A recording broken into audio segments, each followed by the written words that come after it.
Hello everyone, welcome back to the channel. Hope you're all well. Today's video is going to be about the iPhone 12, so I'll be reviewing that and giving you some technical information about it and whether to buy this in 2023 and whether if it's worth it. So let's start off by talking about the colours that come in the iPhone 12. So first off, we have black, white, product red, green, blue and purple. The purple is the one I've got, this one here. Okay, so let's get stuck in. So it comes with a ceramic shield front and a glass back and an aluminium design, which I think is fantastic. Now the storage capacity which we can buy the iPhone 12 in is 64 gig, 128 and 256. I've got the 128. I just feel that it's the perfect size for me. Maybe you would want to go for maybe 256 or 64 depending on how much storage you require.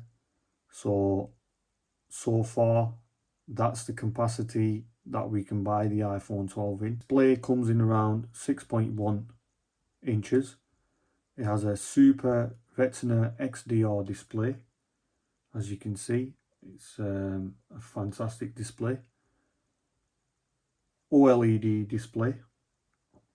It has HDR display, two-tone, wide color, haptic touch, fingerprint resistant, and it also supports water and dust resistant. Maximum depth of 6 meters and can hold up to 30 minutes. Okay, now what I want to talk about the iPhone 12, the main point is the A14 Bionic chip. Now it's pretty fast, pretty smooth and very efficient look, and it's performed absolutely fantastic. It's not giving me any glitches, it's never crashed or slowed down on me. It's been perfect. So that's one thing I love about the iPhone 12. It also comes with a dual 12 megapixel camera system, ultra wide camera, optical zoom. It has night mode, deep fusion, smart HDR3, burst mode, which I find is good for photography, and the video recording comes in 4K. The video recording, 4K video recording, 24, 25, 30 and 60 frames per minute. It also records up to 1080p HD video recording and 720p. And it also does digital zoom up, audio zoom, two-tone flash, quick take video and slow-mo, night mode, and continuous autofocus video. Now, I've never recorded I've never recorded on this device, but I have taken many pictures and they've come out perfect. They've come out really good. So the camera is fantastic on this device. It also comes with Face ID, Apple Pay, so you can add your cards in there. And also it comes with video calling, FaceTime, audio calling, audio playback, video playback, Siri. So we have the external buttons, connectors, which are easy to use. We've got the volume down, volume up. We have the ring and silence. And then we obviously have the lock button on this side. It's a pretty slick finish, very smooth, very easy to use. Reaching the top of the screen for notification center. It's just fantastic to use. It is quite slippy. It could do with a case. I've got a screen protector on the front, but I think it's a beautiful looking phone. I've opted in to get in the purple. Just thought I'll go out of the box a bit, because I've had a black one, I've had a product red, so I thought I'd try the purple. It's very easy to use, very comfortable, easy to get out your pocket, easy to put in your pocket. Gaming is absolutely fantastic. The camera itself it's fantastic. As you can see, it's very clear, very crisp. Even when it comes to video recording, very crisp, very clear. And it's an ideal phone for everyday use, in my opinion, for work life, business, photographer, videographer. Maybe you might need something a bit more powerful if you're looking to do videography or photography and stuff like that. But for the average person, for everyday use, for business use, or for taking calls, text messages, WhatsApp, stuff like that, social media, I think it's a perfect phone. However, the downside of this phone is this notch up here. Pretty big, does cover a majority of the screen from the top. Could do with it being smaller. I know on the iPhone 14 Pro Max or the iPhone 14 they have made that into a widget, which you can make use out of, but in my opinion it would be far more better without that notch not being there. Other than that, it is the material itself that's been used, pretty slippy. Could have been a bit more rougher, to be honest. So it's quite, easy to just grab hold of instead of it just slipping at your hand like so.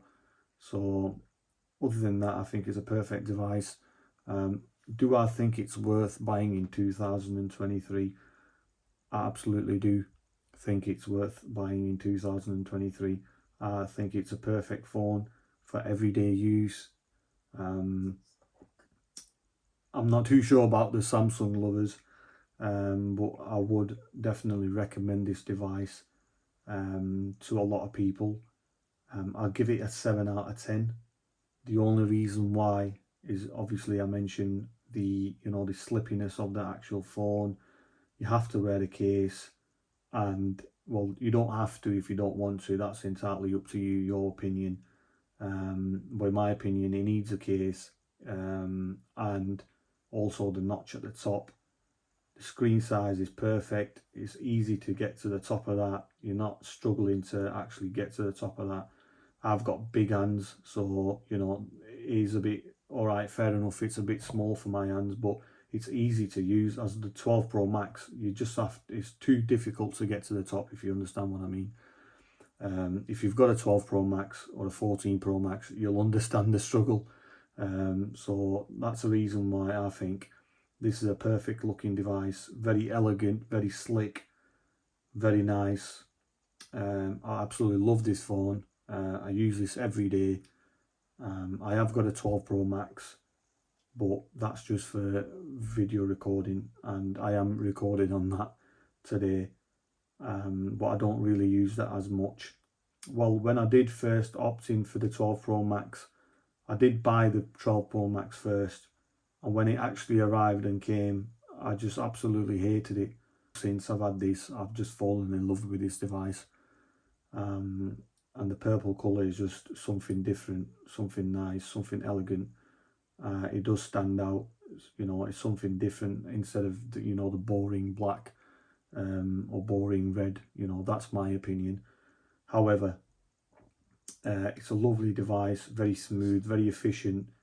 Everything just runs smoothly. Social media, emailing, multitasking on this, never crashed on me once. And it's got fast charge, it's got MagSafe, wireless charging, Face ID, and it's running the latest iOS 16. I know you can get beta software update, but I just tend to keep it on the 16. I'm not too sure whether if I want to give you an update or not, but in my opinion, I think it's running perfect, running fine. That's my overall opinion. That's my review on the device. And whether if it's worth buying, yes, definitely worth buying in 2023. I think you can carry on using this phone for maybe the next 4 to 5 years, in my opinion. But yeah, it does everything that it says on the tin. And so yeah, guys, I hope you enjoyed the video. Like, share and subscribe and support the channel. It'll be a big benefit to me, and I appreciate it. and thank you very much for the people who have subscribed and watching these videos. I really do appreciate it, and keep a lookout for some free giveaways coming in the near future. And I'm just trying to make every next video better. So if I do make any slip ups or any errors or mistakes, please do forgive me. Please be patient with me. I will improve, and I hope to see you on the next one.